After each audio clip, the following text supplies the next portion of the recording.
Bismillahirrahmanirrahim. Assalamu alaikum wa rahmatullahi wa barakatuh.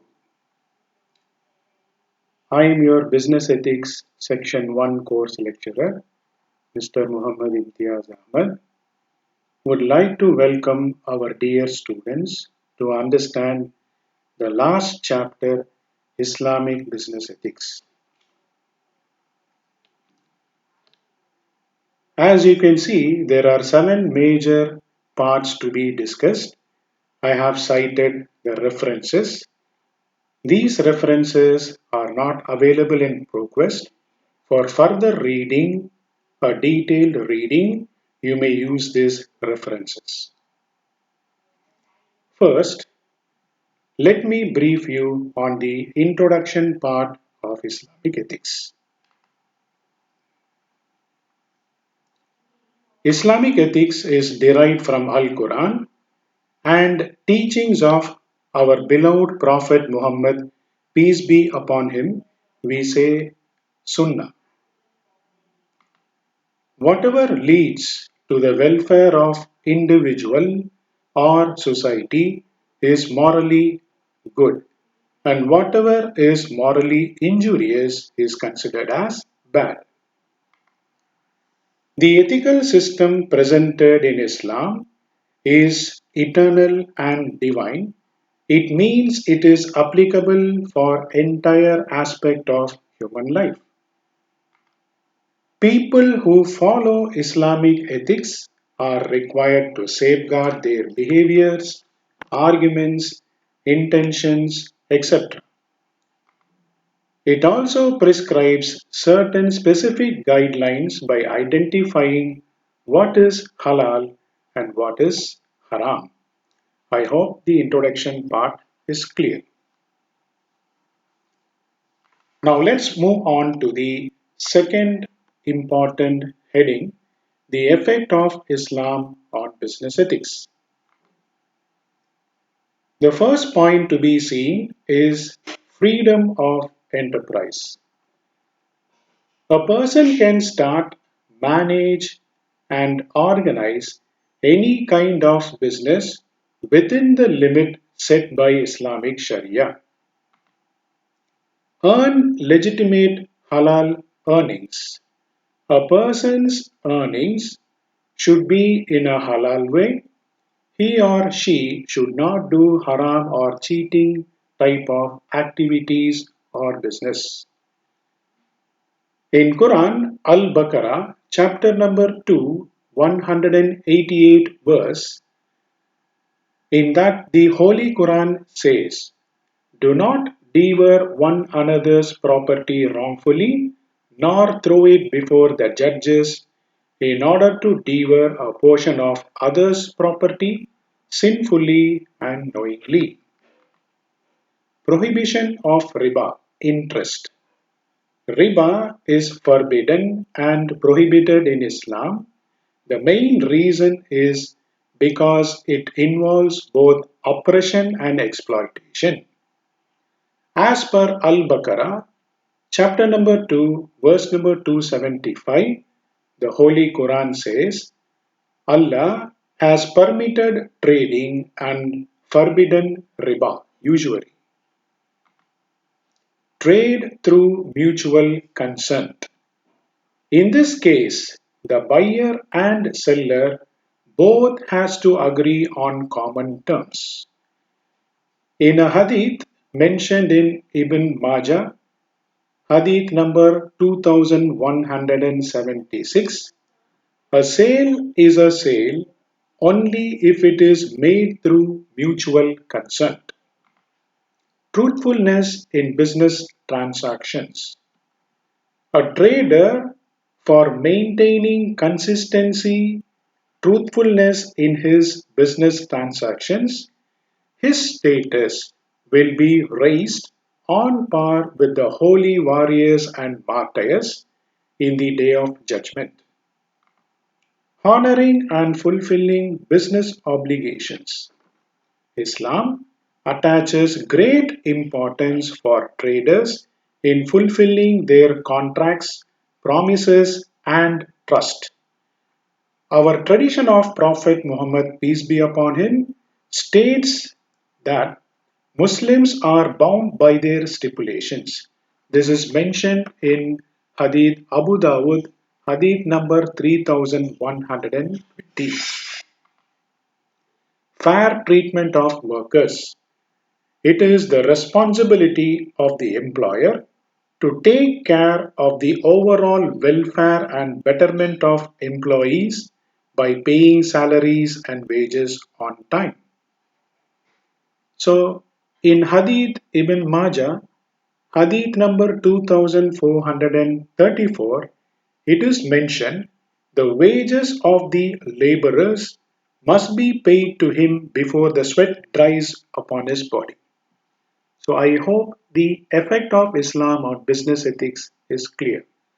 Let's move on to the third part. The third part, we need to understand the effect of religion. Any person who is very strong in practicing Islamic ethics will get the following effects. There will be a higher levels of marital happiness and stability, greater hope and a greater sense of purpose in life, stronger parent child relationships, greater educational aspirations and attainment, especially among the poor, greater longevity and physical health, higher levels of well being and happiness, higher recovery rates from addictions to alcohol or drugs, higher levels of self control, self esteem, and coping skills, higher rates of charitable donations and volunteering, higher levels of community cohesion and social support for those in need.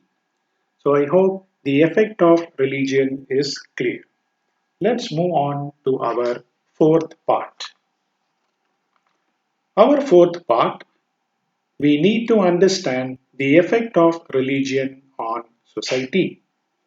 Even though religion is highly personal, it has a social role to play in society and it gives values to an individual.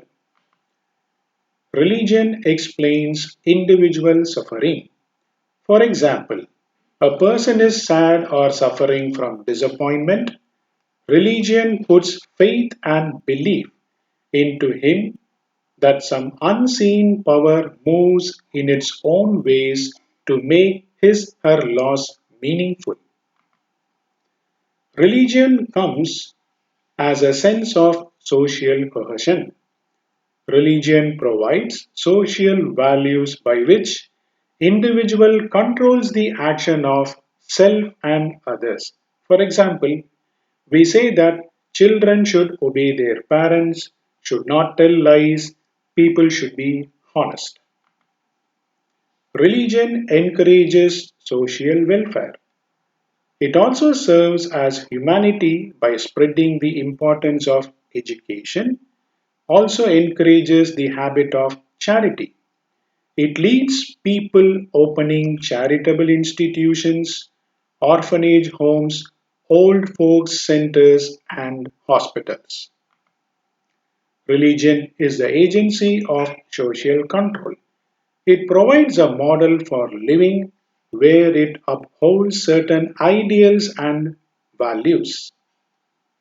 An individual who believes in the religion will absorb the values in his or her life. This can help younger generation to become more moral, disciplined and socialized member in society. I hope the fourth part, effect of religion on society, is clear. Let's move on to the fifth part. The fifth part is about Omani values at work. According to Omani Basic Law of the State, which was issued in 1996, which points out the principles of Sultanate in all aspects and sets guidelines for the regulations decided by the government in Article 1 and 2. It states that Oman is an Islamic country following Al Sharia laws as a fundamental for legislation. So I hope Omani values at work is clear. Let's move on to the next part to understand monopoly. Islam prohibits monopoly.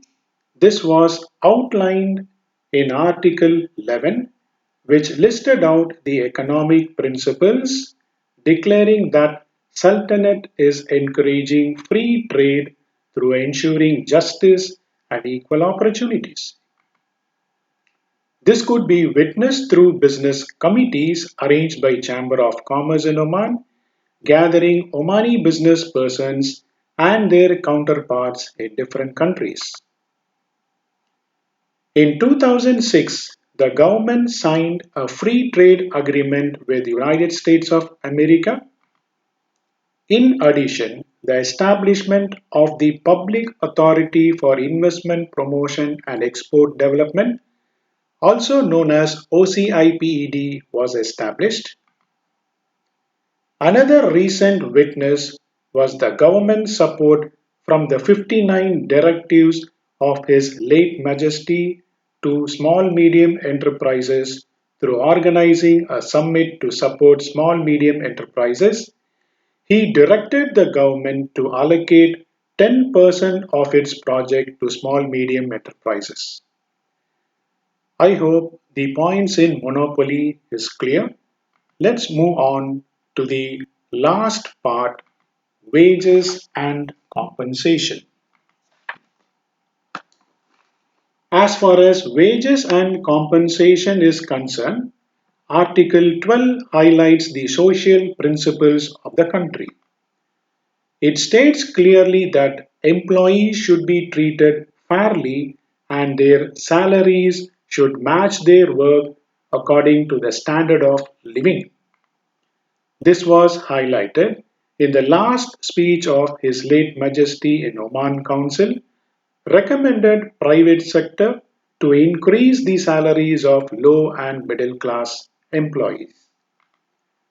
It's the responsibility of the employer to follow the minimum wage policy strictly decided and approved time to time by His late Majesty and Council of Ministers. The law also provides certain basic facilities to employees to be followed by employers, such as Labor Law Code Article 61 to 65. Women employees are given 50 days of maternity leave covering period before and after delivery with full salary, not more than 3 times in service with the same employer. Emergency leave of 6 days given to employees for meeting any unforeseen circumstances. If any close relative dies, 3-day leave must be given.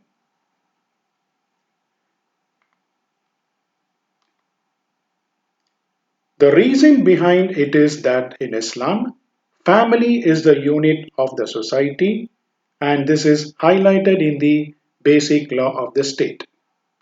Finally, we come to a conclusion. We come to a conclusion. Our fifth chapter is over. If you have any queries or comments, you can email me. I hope you enjoyed my video. Thanks for watching.